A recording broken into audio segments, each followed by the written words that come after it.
What's up out there, everybody? I hope you're all having a fantastic day today. Thank you, as always, for stopping by the channel. If you are new here, welcome to Movies Never Say Die. I'm Anthony DeJoya, and this is your one-stop shop for retro movie content. Today, we're continuing our adventures through the many lost movies of the 1990s. This is episode 9. I have 10 more movies from the decade, and I will say this episode has some of my favorites. It will have a heavy comedic influence, but plenty of gripping drama and suspense as well. So let's get into this list to bring back some 90s flicks that time forgot.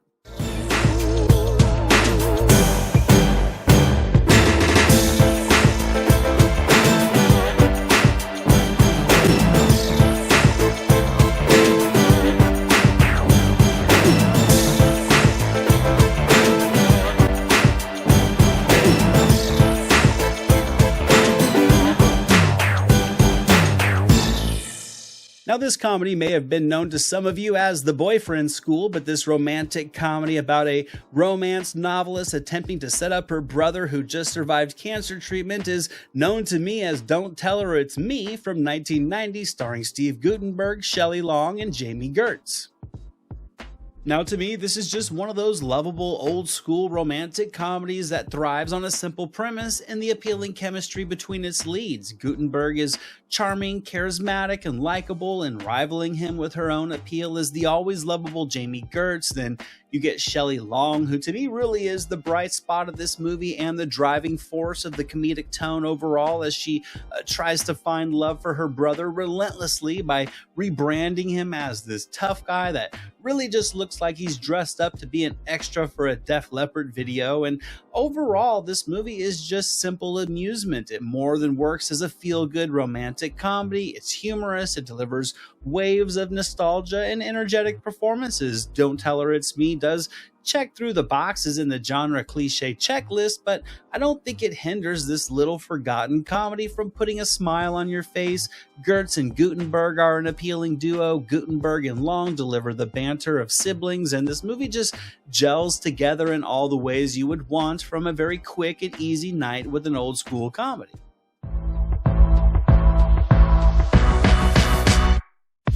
Now, this could potentially be the most absurd film in this entire series, as it centers on a rapper and his crew who gets stranded in a small town when his bike breaks down and he falls in love with a local. This was a movie that told you to drop the zero and get with the hero, and that hero is Vanilla Ice, and the movie is Cool as Ice from 1991, starring Kristen Mentor and David Gross. Now, I'm not going to sit here and tell you that Cool as Ice is a good movie. However, I do think it's a movie that's so bad it's actually quite good. This is just ridiculousness across the board, from the plot, the story progression, the performances. All of it really is a mess, yet there is just something fun about this stupid little movie that I always have fun with when watching. I remember watching this movie so many times as a kid and sort of loving it, but never really admitting it to any of my friends. It was like a live action movie version of some cartoon, and even if the plot progression makes really no sense, the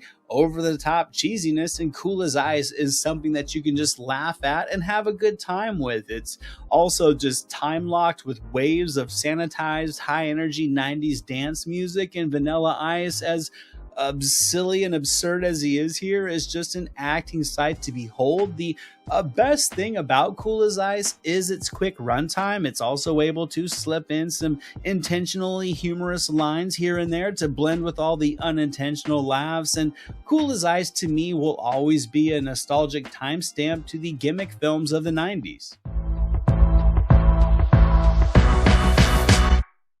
Coming up next is a sports comedy I recently talked about in another video. This one stars Tom Selleck as the biggest thing to hit Japan since Godzilla when he would get traded in 1992's Mr. Baseball, also starring Aya Takanashi, Ken Takakura, and Dennis Haysbert.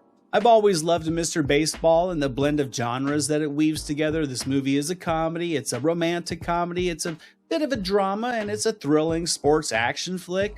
all blended together into a tight runtime. I think Tom Selleck is perfect for this character. He truly feels like a ball player, and his bursts of frustration from being in a new city and on a new team are a blast of laughs. The story here may be a bit predictable, and many of the plot beats are recycled, but it's still able to easily connect the two most important things that it's set out for: the comedy and the baseball. You can easily sit back and just get lost in this movie. Seeing Selleck adjust to how the game is played in Japan is humorous, and when the action takes over the stadium, there's a surprising amount of intensity injected into this movie. I think Mr. Baseball captures the spirit of the game, the thrill of competition, the bond of teamwork, and how loved the game is to the masses. And when it's in the locker room, Mr. Baseball is a capable comedy as well. Then when it hits the diamond, the result to me is just a home run in the genre of sports comedies.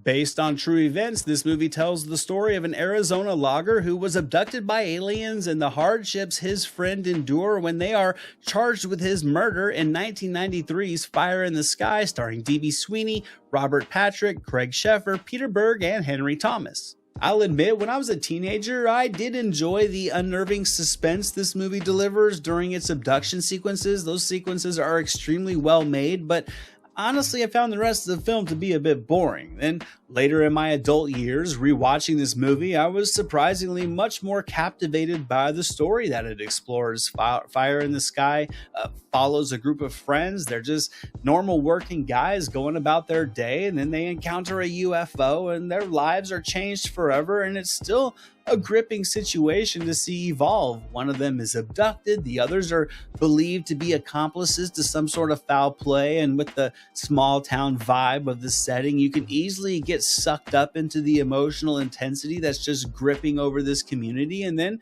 when Fire in the Sky hits the gas and we see this man being worked over by aliens, the result is something that creeped me out as a kid, and these scenes still kind of creep me out as an adult. The pacing still does have its ebbs and flows, but it's extremely well acted and just delightfully unsettling right when it needs to be.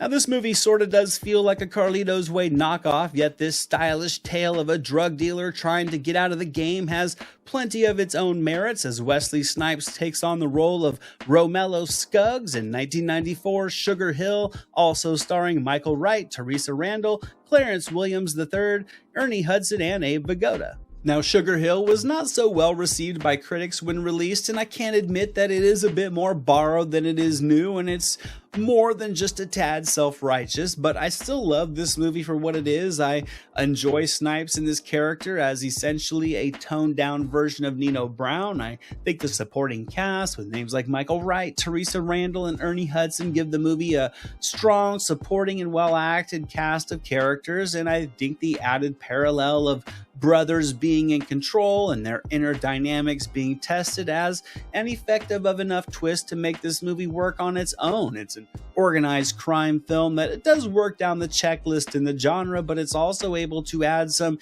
emotionally gripping family layering to the plot that does elevate the intrigue. I think also Sugar Hill, from the camera work to the sultry jazz scoring and the tailored wardrobes, is a movie that's soaked with style and elegance. It's crossed with stark violence to show that this lavishness comes at a cost, and the result to me is a solid gangster flick that I don't think gets mentioned enough. Probably one of the more underrated movies on this list, the story centers on a young Hollywood assistant who turns the tables on his ruthless producer boss in Swimming with Sharks from 1995, starring Frank Whaley, Kevin Spacey, Michelle Forbes, and Benicio del Toro. Many of you cinephiles out there may know of this movie, but many regular movie fans may not. This is a comedy that just thrives on its mean-spirited sense of humor as a satire on the business side of Hollywood and the manipulation and euphoria of power and control. I think Spacey is just lights out here as a tyrannical studio executive who just treats people like shit. I think Frank Whaley is equally impressive as a young writer hired to be an assistant, only to find himself frequently on the receiving end of his boss's just narcissism and rage. I think Whaley really shines as this character that's just slowly ground into rubble before turning the tables to what I think is gloriously comedic results. I do think this movie fumbles the closing just slightly, but it's still a great time when you're kind of in the mood for some just snarky humor. I think much like The Player explored the inner workings of Hollywood, Swimming with Sharks does the same. It pulls no punches. It also dials up the sarcasm, and it results in a movie that I regard as being timelessly funny. Written and directed by John Herzfeld, this one follows intersecting lives and crimes of those in Los Angeles, showing you that anything that can happen will happen when you spend 2 days in the Valley, starring Terry Hatcher, Jeff Daniels, Danny Aiello, Charlize Theron, Glenn Headley, and many other familiar faces. Now, personally, I always enjoy these movies with multiple story layers that all at first seem independent of one another until the writing begins to intertwine them slowly. I think when done properly, the results can often be a clever movie with loads of intrigue, and I think 2 Days in the Valley certainly falls into that category. I've always loved this movie. I watched it so many times in college. I think it's darkly humorous. It's filled with interesting and ever-changing characters. There are just enough twists and turns to keep the mystery engaging. I also think this is a very well acted movie. I love the performance from Danny Aiello. I like Daniels and Stoltz as vice cops. Theron is devilishly fun, and really the entire supporting cast is solid as well, and they're all able to fill this movie with just an array of bold and eccentric characters. 2 Days in the Valley is a movie that to me thrives on its strange tone, where each storyline is more bizarrely amusing than the one before it, and with an LA atmosphere and a story that pulls you all over the city, there's just an undeniable allure to the oddities of all these events that will just grab your attention and take you on a twisted ride in San Fernando Valley.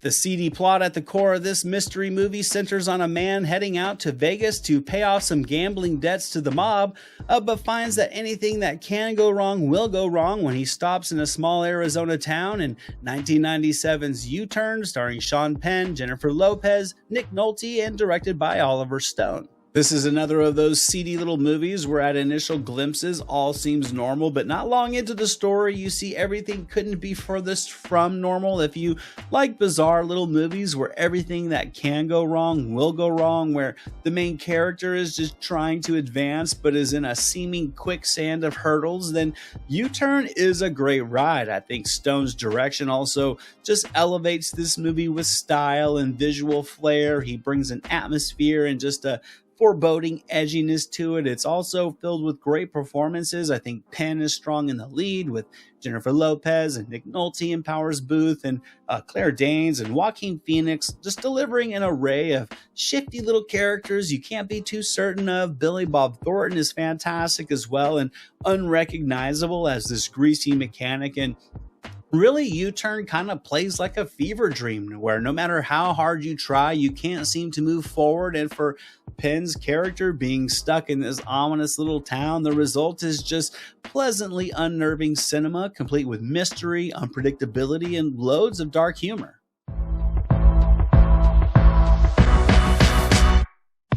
This gripping drama centers on a trio of friends on vacation in Malaysia that run into trouble when one of them is arrested for drug possession. The others must decide whether or not to sacrifice their own fate to save him in Return to Paradise from 1998, starring Joaquin Phoenix, Anne Heche, and Vince Vaughn. I think few films explore the power of moral dilemma better than Return to Paradise. This movie, to me, needed to accomplish two things.